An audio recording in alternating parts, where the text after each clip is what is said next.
હાલો મિત્રો, તો આપણે નીકળ્યા હતા હવે મહુવાથી નીકળી અને બગદાણાની વચ્ચે ખારી છેદડા ના આવે ને વરસાદ આંબી ગયો હતો અને આપણે હતા બધે ફૂલ વ્યવસ્થામાં જો છે ને. અને હવે બસ નજીક જ છે, બગદાણાથી આપણે નજીક છીએ અને હમણાં ટૂંક સમયમાં આપણે બગદાણા પહોંચી જાય. પછી દર્શન કરાવું તમને. ત્યાં સુધી બ્લોગમાં બન્યા રહેજો. લાઇક શેર ને સબસ્ક્રાઈબ કરવાનું ભૂલતા નહીં મિત્રો. અને મજા આવે છે ગુરુ પૂનમનો. જો વરસાદના હમીસા ટણાય છે અને બગદાણા આપણે પોગવા જ આવ્યા છીએ અને વરસાદ આંબી ગયો ને આપણી વ્યવસ્થામાં હતા સારે એના રેનકોટ હતા. રેનકોટ પહેરીને ચાલુ ગાડીએ મજા આવે છે. આપણે પોગવા જ આવ્યા છીએ. દર્શન હું તમને હમણાં બગદાણા જઈને કરાવું. જય સિયારામ. હાલો મિત્રો, તો હવે આપણા બગદાણામાં આવી ગયા છીએ. બગદાણામાં એન્ટ્રી થઈ ગઈ અને માનો મેનામણ ઉમટ્યું છે કે જેથી મારે 1 થી 1.5 કિલોમીટર ગાડી દૂર મૂકવી પડી છે.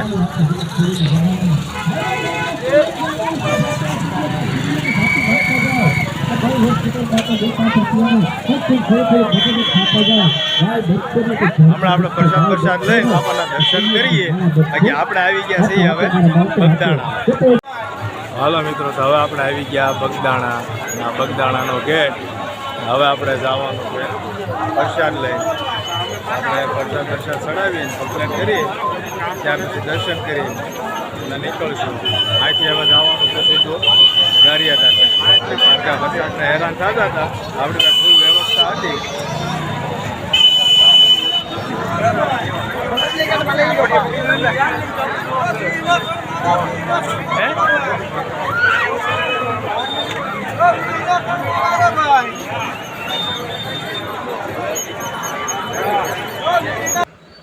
બાપાના દર્શન કરવામાં ભાવિ ભક્તો બહુ મોટી સંખ્યામાં ઉમટ્યા હતા.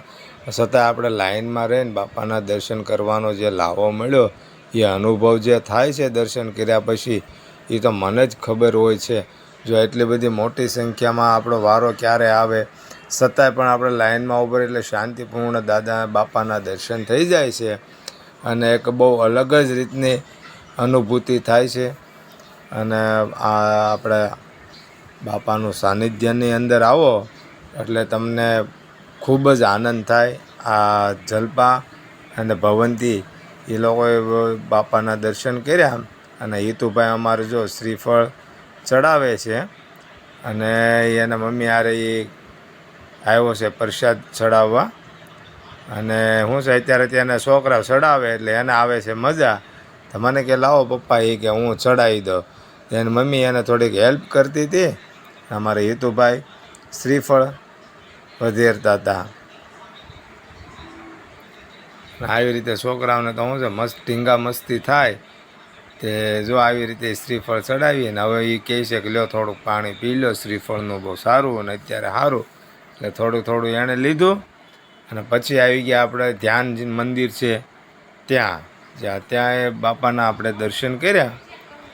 દર્શન કર્યા પછી બાપાના જે વડ છે, વડની અંદર પણ બાપાના જે દર્શન થાય છે એ પણ આપણે શોર્ટ લીધો છે.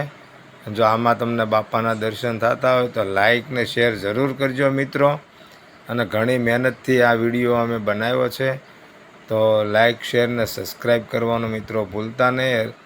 અને આ જે નવું મંદિર છે એ નવા મંદિરની અંદર જે આપણે દર્શન કરીએ, અમારા ભવંતી ને જલપા અને હિતુભાઈ અમારા આ મંદિરની અંદર ક્યાંક રખડે છે. ક્યાં રખડતો હોય કોને ખબર. અત્યારે આપણે તો દર્શન કરવામાં લિંક થઈ ગયા હતા એટલે આપણે દર્શન કરતા હતા ને હિતુભાઈ મારી પાછળ હતો. પણ હું એને બૂમ પાડી કે હિતુભાઈ ક્યાં છો? તો એ આમથી ક્યાંકથી હાલ્યો આવતો હતો. એ ક્યાંય ગયો એ પાછો?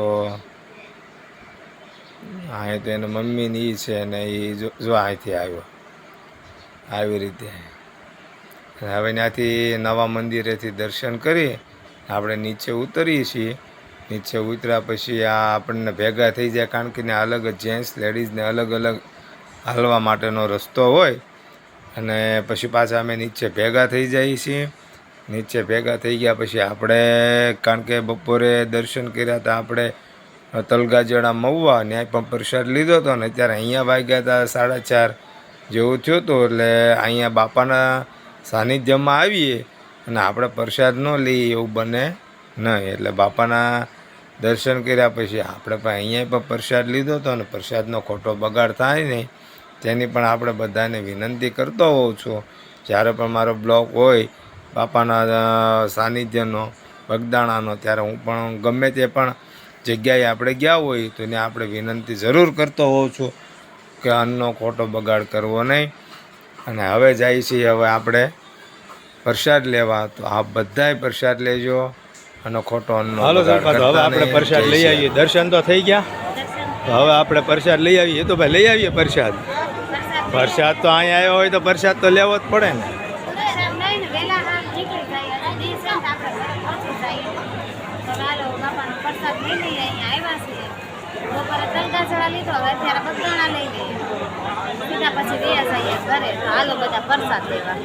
હાલો મિત્રો, તો હવે આપણે ભજનદાસ બાપાના દર્શન કરી પ્રસાદ હવે લેવાની તૈયારી છે. પ્રસાદ લઈને હવે પછી અહીંથી નીકળવાનું છે આપણે ઘર તરફ, એટલે કે ગારિયાદા. તો પ્રસાદનો કોઈ અન્નનો બગાડ કરવો નહીં મિત્રો. હવે અમે જઈએ છીએ પ્રસાદ લેવા.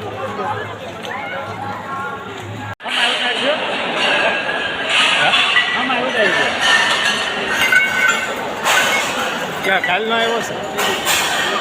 આ આખો દી રહેવાનું છે.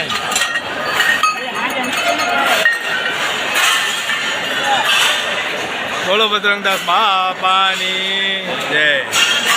મિત્રો હાલો પ્રસાદ લેવા, અને આપણે પ્રસાદનો ખોટો બગાડ કરતા નહીં. અને હવે તો જો પ્રસાદ લેવા બેસી ગયા છે. બપોરે લીધા હતા આપણે મહુવા તલગાજડા, અને અત્યારે જો આપણે બગદાણા પ્રસાદ લઈને હવે આપણે અહીંથી નીકળી જવાનું છે.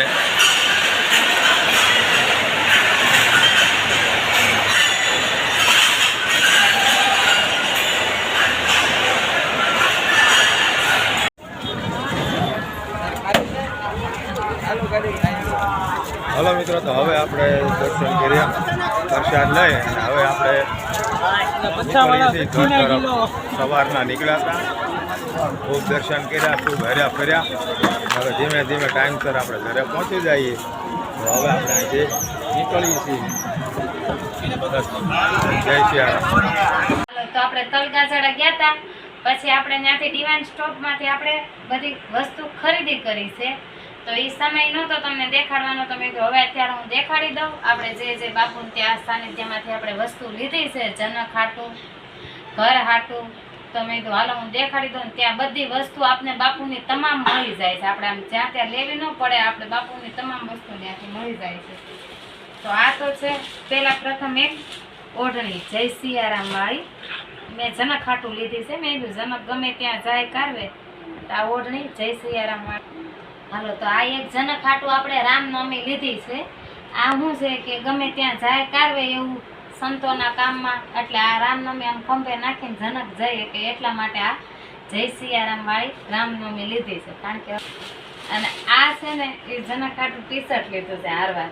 જો એમાંય લખેલું સત્ય પ્રેમ કરુણા. આ ટી શર્ટ છે. જો આ જનક હાટું લીધું છે. આ તમને દેખાડવાનું બાકી રહી ગયું. તો આ ટી શર્ટ રામનવમી, અને પછી આમાં છે આપણે બારાકે લગાડવા માટે સ્ટીકર છે સિયારામ વાળા, જય સિયારામ વાળા. તો જો આ તો અમારે પરંપરાથી દાદા અમારે પહેલેથી આ સ્ટીકર લગાડે જ છે. એટલે અમે ગયા, તમે જોયા, મેં તો આવા અક્ષરમાં અમને મળતા નહોતા ગમે ત્યાં, તો પછી અમે આ મળી ગયા અમને, તો અમે ત્યાંથી લઈ લીધા. રામ ભગવાનના નામ લખેલા રામ રામ. અને આ બેગ મારી હાટું લીધીશ એ ગમે ત્યાં જઈએ તો આ બેગ મસ્તીની છે, ફેન્સી બેગ છે. અને આ ત્યાંથી મળી ગઈ છે, કોથળાની છે, કોથળાનું છે કામકાજ, એટલે સારી લાગે. એટલે એ માટે આ એક બેગ લીધીશ, સ્ટીકર લીધા, ટી શર્ટ લીધું અને રામનવમી લીધીશ. એટલી આ ટી શર્ટ તો લઈ આવ્યા હતા અમે ત્યાંથી તલગાજડાથી, પણ તરત ને તરત પાછા જનક છે ને 2 પેન્ટ લઈ આવ્યા. એની ખરીદી ચાલુ જ હોય. 2 પેન્ટ લઈ આવ્યા ટી શર્ટમાં પહેરવા માટે. કે કયું પેન્ટમાં ટી શર્ટ મેચિંગ આવશે, આ 2 કલર લઈ આવ્યા છીએ. તો આમાં મેં કીધું ટી શર્ટમાં છે ને આ ક્રીમ ઉપર જે છે કે ને એ મેચ આવી જાય, એટલે આ રાખી છે જોડી. જુઓ આ રીતે જોડી થાય અમારે. એને બધું તાત્કાલિક હોય, એક વસ્તુ લે એટલે પછી એનું આખી જોડ કરવા જોવે, એટલે તરત એનું કમ્પ્લીટ કરી નાખે એની જોડી. તો આ જોડી જોઈએ, અને ટી શર્ટ અને પેન્ટ કોટન જીન્સ લઈ આવ્યા છે. એ કે હવે ટી શર્ટે એવું લીધું છે તો પછી પેન્ટે એવું લેવું પડે ને તે કોટન જીન્સ લઈ આવ્યા છે. એટલે કોમેન્ટમાં જણાવજો આ ટી શર્ટ આ પેન્ટ આરે મેચિંગ આવી જાય છે ને આ જોડી જનક એમાં રાખશે આની આરે, અને હજી આની જોડી કરવાની છે. પેન્ટ લઈ આવ્યા છે પણ શર્ટ બાકી છે તો એ લાવશે એટલે હું તમને બતાવીશ. તો બ્લોગ તમને કેવો લાગ્યો, સારો લાગ્યો હોય તો શેર કરી દો, સબસ્ક્રાઈબ કરી દો અને લાઈક કરવાનું ભૂલતા નહીં. તો નવા બ્લોગમાં પાછા મળીશું. બ્લોગ પૂરેપૂરો જોજો.